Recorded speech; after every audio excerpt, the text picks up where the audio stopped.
Ce ballon d'or, ça reste dans un coin de votre tête pour les années à venir? Bien sûr, c'est dans la tête de tous les joueurs. C'est dans la tête de tous les joueurs. Il y a des opportunités qui sont à saisir ou non. Mais ça passe par les trophées collectifs, ça passe par une saison aboutie.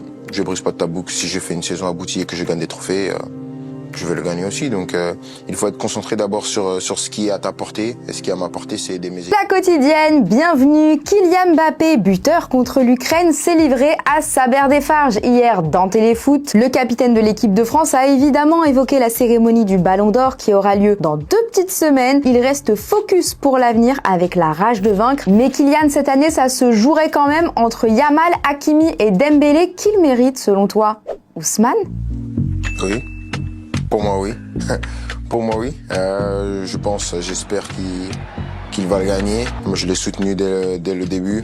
Je pense que pour moi, c'était tout naturel de le soutenir. Après, on va voir comment ça se passe parce que ça dépend pas de nous. Si ça dépendait que de moi, je l'aurais ramené chez lui. mais ça dépend pas de nous. Il y a eu des votes. J'espère aussi qu'Achrafi sera bien classé. Ce serait cool pour les défenseurs, pour leur montrer que le football, c'est pour tous les postes. Il a fait une saison historique. Et après, c'était qui le troisième, vous m'avez dit? Lamine Yamal. Très bon joueur, mais barcelonais, on peut rien dire sur le barcelonais. Mais très bon joueur. Et Ballon d'Or ou non, Kiki de Bondy a toujours soif de trophées. Et pourquoi pas une 3e Coupe du Monde l'été prochain avec sa jeune sélection. Mais plus beaucoup aussi de 2022. Ça prouve la richesse du vivier français, ça prouve que les jeunes ont envie de porter ce maillot. Mais on veut toujours gagner, c'est une compétition qui est tellement spéciale, donc on est obligé de tout donner, on est obligé de vraiment se mettre minable pour essayer d'avoir l'infime chance de gagner cette compétition. Son entretien est à retrouver en intégralité sur TF1+, dans Téléfoot. Beaucoup de confessions de sa part au cours de cette interview. Je vous la recommande et en attendant, je vous pose la question du jour. Selon vous, l'équipe de France a-t-elle les armes pour remporter une 3e étoile? Vous analysez la situation, vous nous dites tout en commentaire et demain, on en sélectionnera 2. Après leur première victoire 2-0 comme entrée en matière, les Bleus préparent la réception de l'Islande au Parc des Princes pour demain. Vendredi, on vous demandait d'ailleurs vos prédictions. Pour Ukraine-France, avant le coup d'envoi, Sirou, t'étais pas loin, tu voyais un 3-0, dont un doublé de Kiki et une passe D de l'ami Michael. T'avais les personnages principaux de cette rencontre. Adrien, toi, tiens, tu nous as mis 2-0, but de Mbappé et Olysée. Ok, Madame Irma. Comment se porte le reste de notre équipe? Eh bien, Ibou Konaté était en pleine forme hier dans Téléfoot. Il a pris part au fameux oui-non et il a répondu aux rumeurs qu'il l'enverrait du côté de la Maison Blanche l'été prochain. Pas celle de Washington, celle de Madrid. Et vous allez le voir, notre défenseur, soit il a beaucoup d'humour, soit il nous a lâché une énorme info. Ibrahima, c'est vrai que vous parlez espagnol? Non. ¿No hablas espagnol? Non. Non. La presse espagnole vous envoie au Real Madrid la saison prochaine. Kylian Mbappé vous met un peu la pression pour venir? Il m'appelle toutes les 2 heures. Non. En tout cas, il n'a pas manqué d'aller à la rencontre du public français. Présent à la séance d'entraînement hier, un hibou décontracté et complètement choc-barre lors de la rencontre avec un grand fan. Tu fais du basket? Non, je fais du foot. Tu fais du foot? Tu fais quel poste? Central. Central? C'est bien, mais t'es grand, 14 ans? Il a 14 ans. Et je vous cache pas que Ticus a peut-être un nouveau frère. Oui, il y a certains supporters qui n'étaient pas à jour niveau trombinoscope de l'équipe. T'entends juste? C'est mon frère en fait. On sait déjà. Et il y en a 2 qui ont en revanche réussi à nous faire rire l'ami Dayo. Il a bien fait de venir.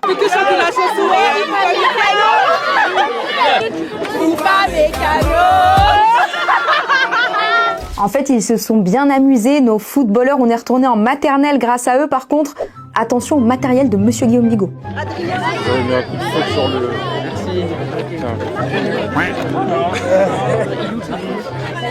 Numéro 2.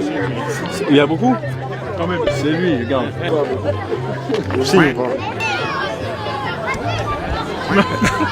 Vous inquiétez pas, ils savent redevenir sérieux pour un orange contre bleu. C'était l'équipe de Mikey contre celle de Lucas Chevalier, festival de but en une touche de balle des deux côtés. Les joueurs qui après ça ont partagé leur passion lors de la réception de nos bleus du Cécifoot à l'occasion du premier anniversaire de leur titre paralympique aux Jeux de Paris après avoir battu l'Argentine en finale. Le manager Toussaint Akpoué et ses hommes assisteront à la rencontre demain face à l'Islande, un match sur lequel la FFF va renforcer son dispositif déjà mis en place pour les personnes en situation de handicap. Une superbe nouvelle qui accroît l'inclusion car le foot c'est pour tout le monde. Sans distinction, c'est pas le capitaine Mbappé qui dira le contraire, très investi et très curieux. C'est où? C'est où le championnat d'Europe? Ah, c'est en France, en France. C'est dans une ville ou c'est la France qu'une ville? Et c'est le même fonctionnement que nous ou il y a moins d'équipes? Il y a combien d'équipes? Bon, parce qu'il en faut, il y a aussi une mauvaise nouvelle. C'est le forfait de notre Dembouz touché à une cuisse et sorti sur blessure qui cède ainsi sa place dans le groupe à Kingsley Coman. L'ancien du Bayern a rejoint les Bleus qu'il n'avait plus revus depuis le 17 novembre 2024. La rumeur, elle, court du côté de l'infirmerie RMC Sport. Croit savoir que le pépin physique de Dembélé devrait l'éloigner des terrains pendant 6 semaines, ce qui lui ferait notamment louper le classique contre l'OM dimanche 21 au Vélodrome, tandis que Désiré Doué, touché au mollet, devrait dire au revoir à la première rencontre de Ligue des Champions face à l'Atalanta mercredi prochain. C'est Luis Enrique qui doit être content et Didier Deschamps aussi, visiblement. C'est pas de mon ressort, il s'est passé ce qui s'est passé, voilà. Je suis surtout triste pour Ousmane et Dez, bien évidemment, parce qu'on perd pour leur blessure et puis parce qu'on perd 2 éléments importants pour le match de demain. Après, je l'ai dit, je vous le dis encore, on a fait les choses de manière très professionnelle, progressive, comme on le fait avec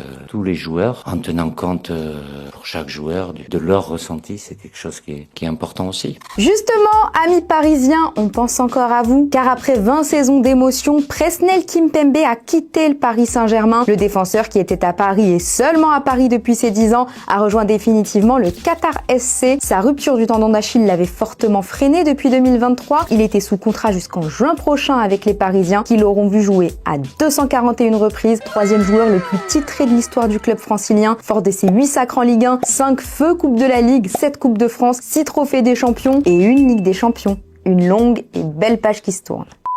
Allez, revenons à nos qualifs pour la Coupe du Monde. La Turquie n'a eu aucune chance face à l'ogre espagnol. Succès 6-0 de la Roja à l'extérieur, triplé de Mikel Merino, doublé de Pedri et la perte d'un passeport pour Lamine Yamal qui aurait passé de longues minutes à le chercher. Ça rend fou. Espérons qu'il l'a retrouvé depuis. Ce qui a été retrouvé, c'est la victoire chez les Allemands. Difficilement vainqueur 3-1 sur l'Irlande du Nord, mais suite à sa défaite 2-0 en Slovaquie jeudi dernier, la Mannschaft regardée pointe à la 3e place du groupe A derrière ses 2 premiers adversaires. C'est chaud et côté norvégien, ça affronte la Moldavie demain soir, mais Erling Haaland a un pépin physique. Oui, en marge de l'entraînement, il s'est pris la porte de la soute du bus de la sélection. Et ce, en pleine poire, bilan une lèvre amochée et 3 points de suture. Il a partagé ça sur Snap en disant que ça lui allait plutôt bien. Force à lui et à son nouveau look.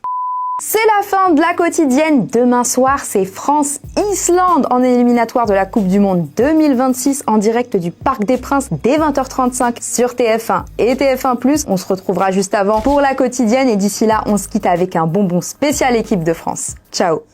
On l'a dit, c'est la dernière saison de Didier Deschamps à la tête des Bleus. Vous allez lui offrir la Coupe du Monde comme cadeau de départ? On va aller la chercher? Déjà, faudrait se qualifier déjà, pour commencer. Vous êtes prudent? Non. On va la chercher, Ibrahima. J'espère, oui. Mais oui. On va tout faire.